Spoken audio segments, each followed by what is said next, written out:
Tous les Africains doivent écouter cette vidéo et partager massivement. Marco Rubio, le ministre des Affaires étrangères de Donald Trump, dit « Nous ne devrons pas avoir honte de notre passé.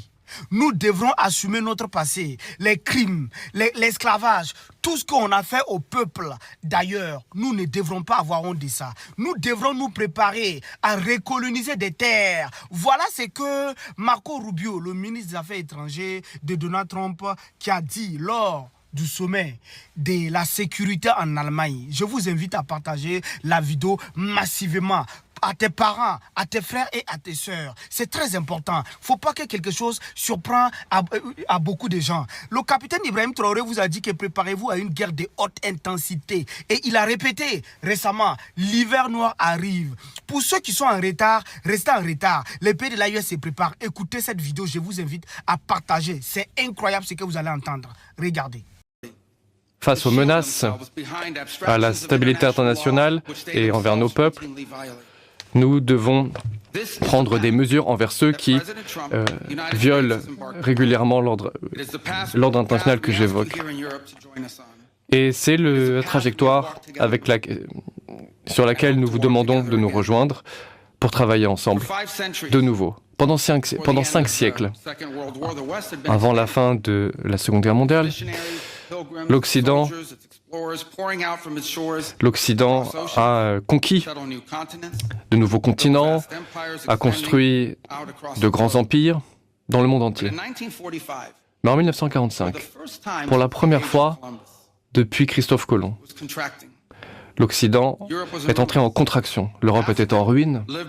La moitié de l'Europe vivait derrière le rideau de fer. À l'Est, et l'Ouest était menacé aussi. Les grands empires coloniaux étaient en déclin, en décomposition favorisée par les révoltes communistes et les guérillas d'indépendance. Et à l'époque, comme aujourd'hui, beaucoup se sont dit que l'âge de la domination occidentale était terminé et que notre avenir était celui de n'être plus qu'un pâle reflet de la grandeur de notre passé. Mais ensemble, nos prédécesseurs ont reconnu que le déclin était fondamentalement un choix et que ce choix ne pouvait pas être le leur. C'est ce que nous avons déjà fait par le passé et c'est ce que le président Trump et les États-Unis souhaitent faire avec vous de nouveau. Ensemble. Et c'est pourquoi nous ne voulons pas que nos alliés soient faibles, car cela nous affaiblit aussi. En retour, nous voulons que nos alliés puissent se défendre, afin qu'aucun adversaire ne soit tenté de tester notre détermination et notre force collective. C'est pourquoi nous ne voulons pas que nos alliés soient pétrifiés par la honte et la repentance. Nous voulons qu'ils soient fiers de leur culture et de leur héritage. Nous voulons qu'ils comprennent que nous faisons tous partie d'une grande et noble civilisation et qu'avec nous, ils soient prêts et disposés à la défendre. Et c'est la raison pour laquelle nous ne voulons pas que nos alliés rationalisent un status quo défavorable. Nous voulons qu'ils fassent ce qu'il faut pour le rendre favorable. Les Américains n'ont pas intérêt à être les gestionnaires polis d'un déclin occidental. Nous voulons revitaliser une vieille amitié et renouveler, restaurer la plus grande civilisation de l'histoire humaine. Nous voulons une alliance revigorée qui reconnaît que nos sociétés ne peuvent pas être réparées que par des politiques. Il s'agit également de régler un malaise profond, spirituel presque. La peur de la technologie, la peur du changement climatique, tout cela doit être remplacé par un optimisme dans l'avenir. Nous n'avons qu'une seule peur. C'est la peur de la honte de ne pas réussir à construire des peuples et des pays plus forts et plus grands pour l'avenir de nos enfants.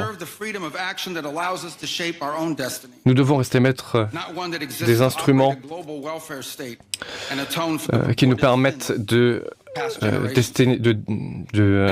maîtriser notre destin.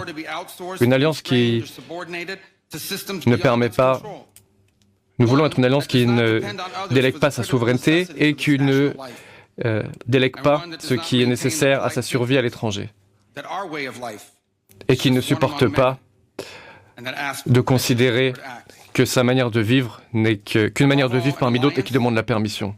Et surtout, nous voulons une alliance fondée sur la reconnaissance que nous, l'Occident, avons ensemble hérité de quelque chose d'unique qui nous distingue et qui est irremplaçable.